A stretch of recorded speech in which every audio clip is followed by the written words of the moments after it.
बिहार में एनडीए में खासतौर पर हावी होती हुई नजर आ रही है और नीतीश कुमार चिंतित नजर आ रहे हैं इस लिहाज से, क्योंकि देखा जाए तो बीजेपी कतई नहीं चाहती कि नीतीश कुमार का स्वागत है, निशांत कुमार को आना चाहिए राजनीति में। तो ये दर्शाता है कि कहीं ना कहीं दोनों के बीच जो है वो बातचीत जो है लगातार जारी है, समय का इंतजार है, परिस्थितियों का। क्या नीतीश कुमार ने अपने बेटे निशांत कुमार को लेकर फैसला कर लिया है?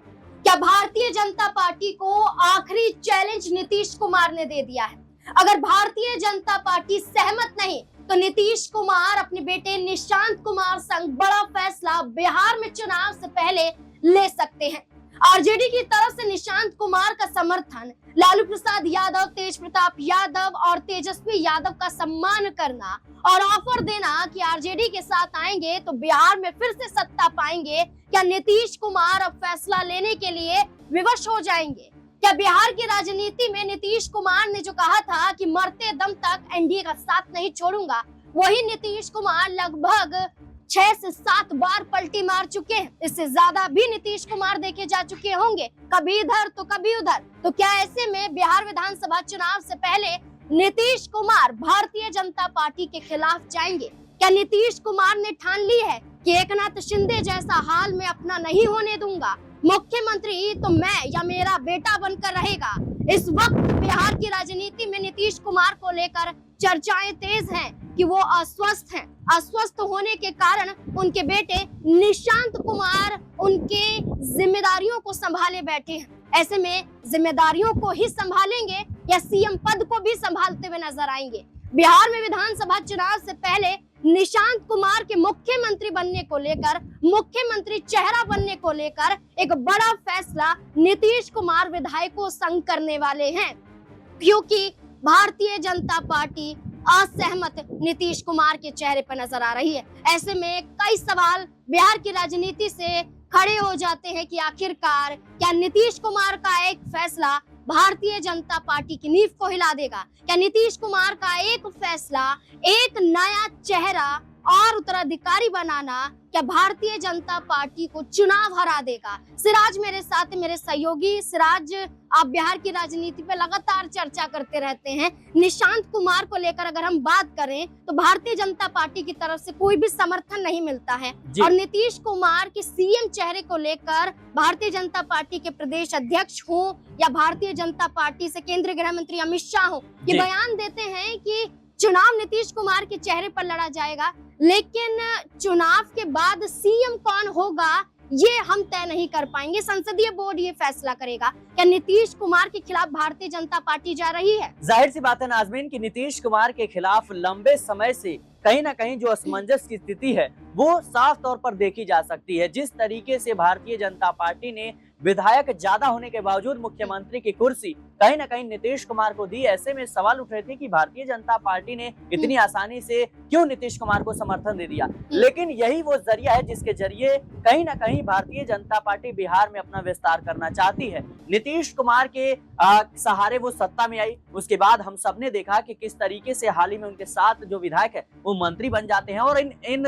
मंत्रियों को अच्छा खासा समय मिल रहा है, लगभग 10 से 11 महीने का समय मिलेगा अपने कार्यशैली को दर्शाने के लिए। यानी कि बीजेपी नीतीश की शक्तियों को या मजबूती को कम कर रही है। जाहिर सी बात है नाज़मीन कि बड़े पैमाने पर आप देखिए कि अभी बीजेपी के 21 मंत्री हैं, वहीं 13 मंत्री जेडीयू के हैं और इसमें लगातार बढ़ोतरी है वो कहीं ना कहीं हमें देखने को मिल रही है 2005 से लेकर के अभी तक। और देखा जाए तो अब कहीं ना कहीं भारतीय जनता पार्टी बिहार में एनडीए में खासतौर पर हावी होती हुई नजर आ रही है और नीतीश कुमार चिंतित नजर आ रहे हैं इस लिहाज से, क्योंकि देखा जाए तो बीजेपी कतई नहीं चाहती कि नीतीश कुमार मुख्यमंत्री बने और इसकी झलक हमने कई मौकों पर देखा है, एक नहीं दो नहीं बल्कि अनेकों ऐसे बयान है बीजेपी नेताओं के। हम बात करें गृह मंत्री अमित शाह की, वो कहते हैं संसदीय बोर्ड तय करेगा। दिलीप जायसवाल कहते हैं बिहार में बीजेपी की सरकार बनेगी तो अटल बिहारी वाजपेयी को सच्ची श्रद्धांजलि मिलेगी।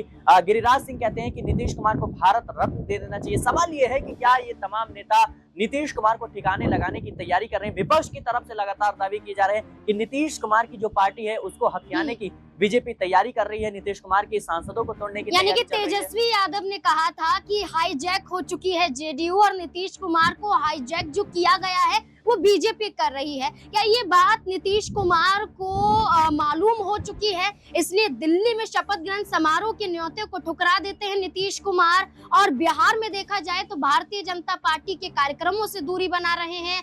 नीतीश कुमार देखा जाए तो प्रगति यात्रा में व्यस्त नजर आते हैं। क्या मान लिया जाए कि नीतीश कुमार को भी अंदाजा हो गया कि भारतीय जनता पार्टी उन्हें नहीं चुनने वाली है? देखिए नाज़मीन, अभी हाल ही में मणिपुर में सरकार थी भारतीय जनता पार्टी की, और वहां पर जेडीयू का और बीजेपी का गठबंधन था। जेडीयू के वहां पर 6 विधायक थे, लेकिन 5 विधायक भारतीय जनता पार्टी में शामिल हो जाते हैं। सवाल यह है कि जिस तरीके से मणिपुर सरकार से नीतीश कुमार ने अपना समर्थन वापस लिया, और नीतीश कुमार को इस बात का आभास हो गया कि मैं तो आपके साथ हूं, लेकिन फिर भी आप मेरे विधायक तोड़ रहे हैं, तो क्या मेरी ही पार्टी तोड़ने की कहीं ना कहीं आपको जो एक साजिश है वो करते हुए नजर आ रहे हैं। नीतीश कुमार भली बात जान रहे हैं कि किस तरीके से एकनाथ शिंदे के साथ जो है कहीं ना कहीं भारतीय जनता पार्टी ने किया, उद्धव ठाकरे के साथ किस तरीके से पहले एकनाथ शिंदे को अलग किया, एनसीपी के 2 फाड़ किए। अभी बिहार का रुख करें तो चिराग पासवान और उनके चाचा पशुपति कुमार पारस के बीच जिस तरीके से मतभेद पैदा किए, तो कहीं ना कहीं अनेकों उदाहरण ऐसे हैं जो इस बात के कहीं ना कहीं सबूत देते हैं, संकेत देते हैं कि नीतीश कुमार इन तमाम चीजों से डर रहे हैं। और समझ नीतीश कुमार कोई राजनीति के कच्चे खिलाड़ी नहीं है। नीतीश कुमार बीजेपी से भी माहिर माने जाते हैं और परिस्थितियों के हिसाब से वो गठबंधन करते हैं। क्या इसलिए अपने बेटे निशांत कुमार की राजनीति में एंट्री करा रहे हैं? देखिए, गोपाल मंडल उनकी ही पार्टी के विधायक है गोपालपुर से। वो कहते हैं कि निशांत कुमार राजनीति में नहीं आए तो जेडीयू पार्टी समाप्त हो जाएगी। क्या निशांत कुमार सीएम पद के दावेदार बन सकते हैं? जाहिर सी बात है नाज़मीन कि नीतीश कुमार के बाद जो जेडीयू की कमान है वो निशांत कुमार ही संभालेंगे। इसमें कोई हाँ या ना वाली बात ही नहीं है। सवाल ही नहीं पैदा होता कि किसी और नेता के हाथ में दिया जाए, क्योंकि जेडीयू में बड़े नेता जो है वो निशांत कुमार के खिलाफ नजर आ रहे हैं। वो नहीं चाहते कि निशांत कुमार की एंट्री हो, निशांत कुमार जो है जेडीयू की कमान संभाले। और कहीं ना कहीं जेडीयू को अपना वजूद बचाने के लिए लंबा संघर्ष करना पड़ सकता है, क्योंकि नीतीश कुमार भली बात जानते हैं कि जिस तरीके से ललन सिंह, संजय झा जैसे बड़े नेताओं का लगातार भारतीय जनता पार्टी से नजदीकियां बढ़ रही हैं, लगातार कहीं ना कहीं बीजेपी के बड़े नेताओं के साथ उनकी मीटिंग हो रही है। ऐसे में जेडीयू का अस्तित्व कहीं ना कहीं खतरे में है, क्योंकि जिस तरीके से खेल एकनाथ शिंदे के साथ हुआ वो नीतीश कुमार बखूबी समझ रहे हैं। और देखिए, जो जेडीयू का वोट है वो दलित वोट बैंक है, मुस्लिम वोट है, इसके साथ ही कुशवाहा है। और ललन सिंह ऐसे व्यक्ति हैं, ऐसे नेता हैं जो तमाम दलों को समेट कर नहीं चल सकते, क्योंकि देखा जाए अंबेडकर विवाद को लेकर के वो बीजेपी की बोलते हैं, अल्पसंख्यक यानी मुस्लिम वोटर्स को लेकर के जो उनका बयान सामने आया, जेडीयू हड़कंप मच गया।